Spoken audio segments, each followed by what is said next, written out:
In this video, I'm going to focus on the Halo Championship Series, the official competitive organization for Halo ran by 343 Industries themselves and the Electronic Sports League. Now, most of you are probably aware of this organization. It was announced before the game's release and shown off in a few pre-release tournaments in Europe and the United States.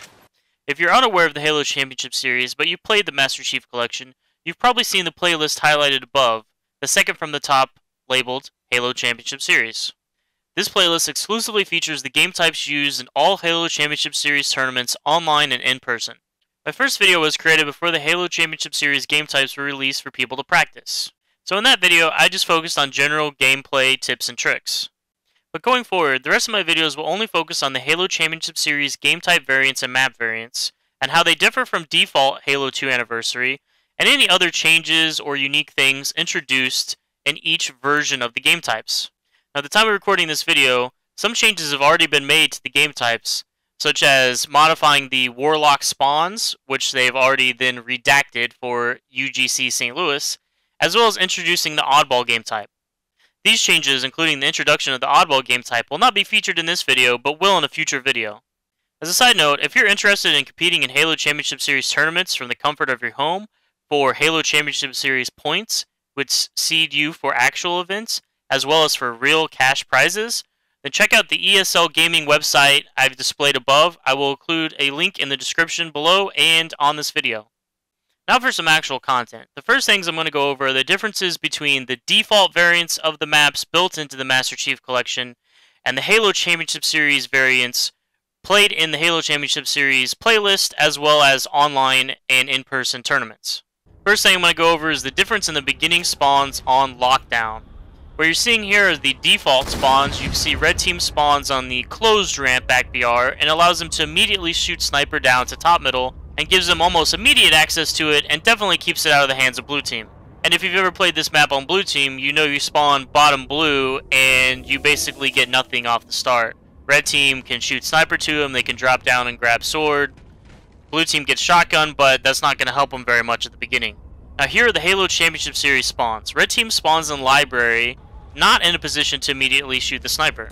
Blue team starts a snipe tower, which allows them to grenade the sniper off the map at the very beginning. This is probably the best situation for blue team, considering red team can still get in position to shoot the barrels and blow sniper to them at the beginning of the map before blue team can get to it at all.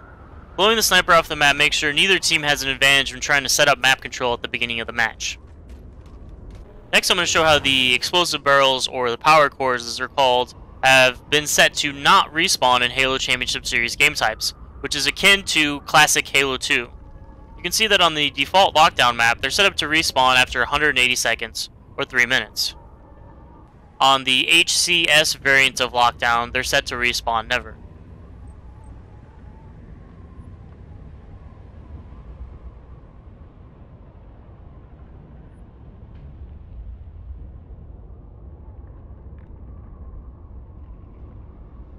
Next, I'm going to go over the King of the Hill movement sequence for Lockdown and Warlord. The game gives you a 10-second warning before it moves and tells you where it's going to go next, but you'll want to spend more than 10 seconds setting up for hills that you can completely control on one side of the map, such as BR3 or Snipe 1, so you can get the full 60 seconds out of the hill. The spawn sequence for Lockdown is top middle, BR3, top blue, Snipe 1, and bottom middle. After that, the hills reset their sequence rotation, so it'll go back to top middle. That means at the end of a 12-minute King of the Hill game, the last hill is going to be BR3, and in a close game, whoever controls that hill is almost guaranteed to win.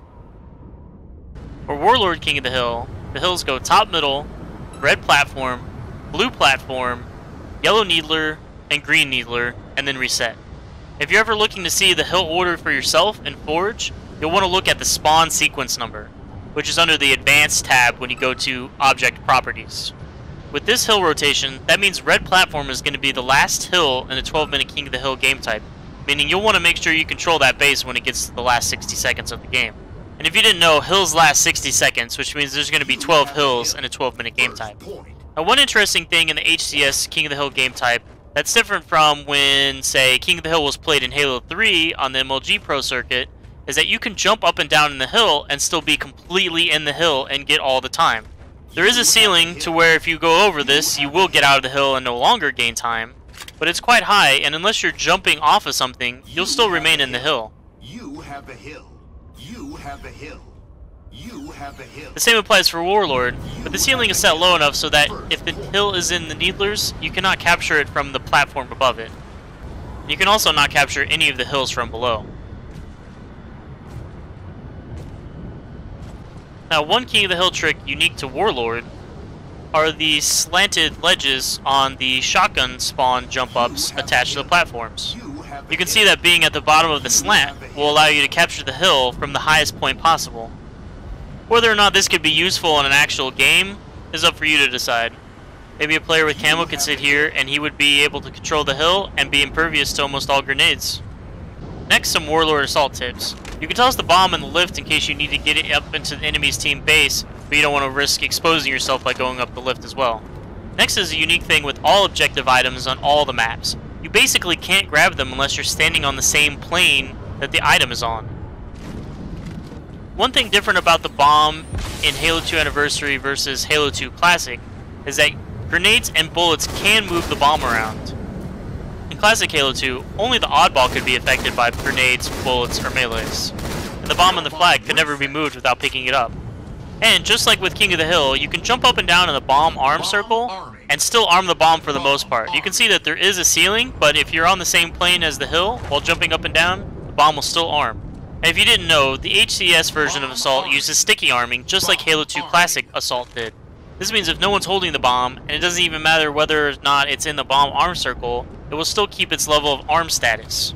Picking up the bomb outside of the arm circle will slowly deplete the arm status until you get back in the arm circle. This means even if a bomb was almost armed and you toss it out of your arm circle to keep the enemy from getting it, if they just pick it up and toss it right back in, it'll still keep most of its arm status, meaning they can plant it almost right away.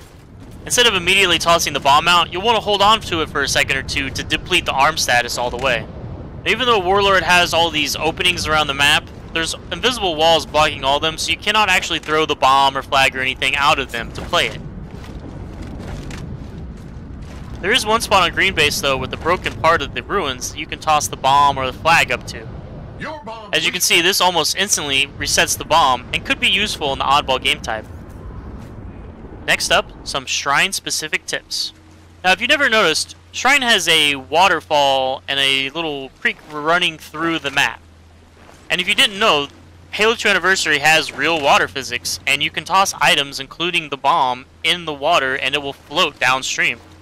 It typically doesn't go very far, so it's not useful for throwing the bomb in the stream to try to get it away from your base, but it is something that could screw you up if you're not aware of it, such as you drop a weapon or the bomb in the creek, and then you try to pick it up without looking at it. It could screw you up because it may have floated down the river a little bit. Bigger objects like the rocket launcher or sniper rifle are more likely to get caught on rocks or the stream bed and won't float down the river as far.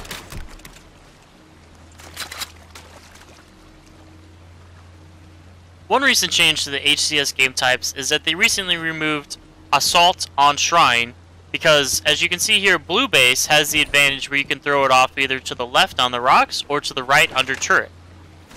Red Base does not have the same advantages. There still is the rock side, which you can throw the bomb off, but it's a little bit harder. You can see there's a lot of brush and rocks in the way.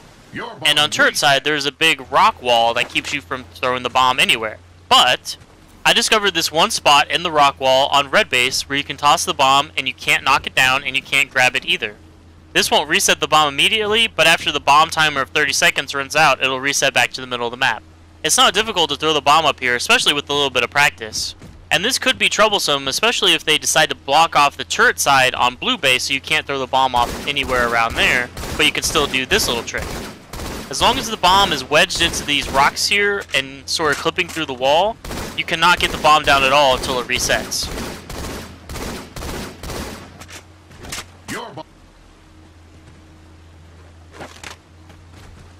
You can see if it's not in the right spot, you can still shoot it down.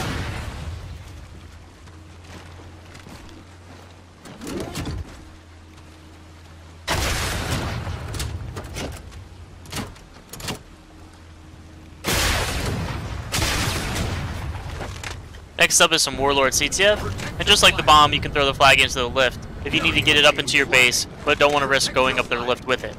Now, unlike the bomb, the flag is not affected by grenades or melees or bullets. The only way to move the flag is to actually pick it up. And like I showed off with the bomb, unless you're on the same plane as the flag, you can't grab it. However, this does not count for returning, because returning has a much larger sphere around the object than grabbing it, and as you can see, you can still easily return it. Now let's go more in depth into flag returns. If you look at player 1's screen, you can see how far away you need to be before you can return the flag. That's a good 5 feet or so, relatively speaking, as if Spartans were of average human height. Now, due to that large return sphere around the flag, you can actually return the flag through various objects. As you can see, if the flag is on the plat, you can jump up and return it from underneath. This even works for top middle on Warlord, where the flag is even higher up than the plats. Flag reset. Carrying flag. Protect your flag. Flag reset.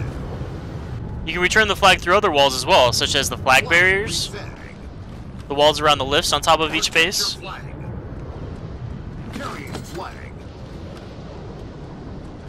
Protect your flag. and through the wall separating the needles from the nades. This could mean instead of charging through the nades for the return, where you will most certainly be grenaded to death, you could just return it through the wall on the needler side. Oddly enough, while it's really easy to return the flag from underneath, it's not so easy to do so from above. As you can see here, you can easily jump over the flag without returning it. Since the flag on Sanctuary isn't touch return, I don't have anything unique to say about it here, except that unlike weapons or the bomb, the flag does not float downstream. Next, I'm going to review the environmental hazards on Lockdown and Shrine. Now, the stalactites on Lockdown respawn every 2 minutes, and the waterfall on Shrine respawns every 1.5 minutes. It's important to keep these respawn times in mind, as it could give you the big break you needed in a stalemate, such as on Lockdown Team Slayer. A neat trick with the barrels here is if there's a player on the Snipe 2.5 ramp, as it's called, if you shoot the rightmost barrel, you can bounce the other barrels into him and damage him. And here's how you can use the stalactites to your advantage to push across the map on Lockdown Team Slayer. Notice on the top screen that the player BR3 has a lot of cover, and on his bottom screen he can see all of top middle. Now when you shoot the stalactite here, it pretty much blows up all over the top front of BR3, pushing that player back so he can't see top middle at all, and allowing you to jump up the front or anywhere in BR tower and get the surprise attack on him. One thing to note with these stalactites is that even though they're focused on a specific area like BR3 or Snipe 1, they have a large splash damage radius, and as you can see while sitting Snipe 2, you can still be killed by it. And here's how you can use the waterfall to your advantage on Assault, on Shrine. While moving the bomb into the opponent's base, you want to have one of your teammates or yourself even shoot the waterfall down while you're arming the bomb. While arming, you'll have a little icon above your head which makes it easier for people to shoot through the waterfall, and you still show up on auto aim, but overall makes it more difficult for opponents to be able to shoot you. This could mean that if your opponents are making a move towards your base, you may want to shoot your own waterfall so they can't take advantage of it. The waterfalls also only last about 30 seconds. Next, you'll see that all 3 objective items in the HCS game types, the flag, the bomb, and the oddball, all do one-hit melee kills. First strike. All kill. Now I'm going to go over the sword a little bit. We all know the sword lunge with the right trigger does a one-hit melee kill. You can also hit the melee button with the sword, which does a more standard melee attack, but does about the same damage as if you were to do a jumping melee with any normal weapon. This means that just like the rocket launcher or the sentinel beam, which does stronger base melee damage, a jumping, or more correctly worded, falling regular melee with the sword is a one-hit kill, just like rockets and sentinel beam. When the sword runs out of energy, which is after 10 swings, whether it be with the right trigger or the melee button, the sword acts just like a regular weapon with its melee properties. A standing melee is the weakest, while a falling melee is the strongest. And even though the sword's out of energy, you'll still get the sword kill medal. I'm going to end this video with the correction to my last video. I said that it wasn't possible to jump into this alternate Ring 3 jump spot in my first video, but obviously it is very possible, as I just showed off right here. What I meant in my first video is that you couldn't do it the same way as you could in Halo 2 Classic. You could actually jump off the rocks and jump into that spot, but it's not quite possible in Halo 2 Anniversary. As you see in these clips, you have to either jump from the carbine or jump from the window in Ring 2 to get into that spot. Hope you guys learned something useful in this video, and stay tuned for part 3 where I will go over any new changes to the HCS game types, such as the addition of oddball, and any other miscellaneous jumps and things that have come about, such as spring jumping, since my first video.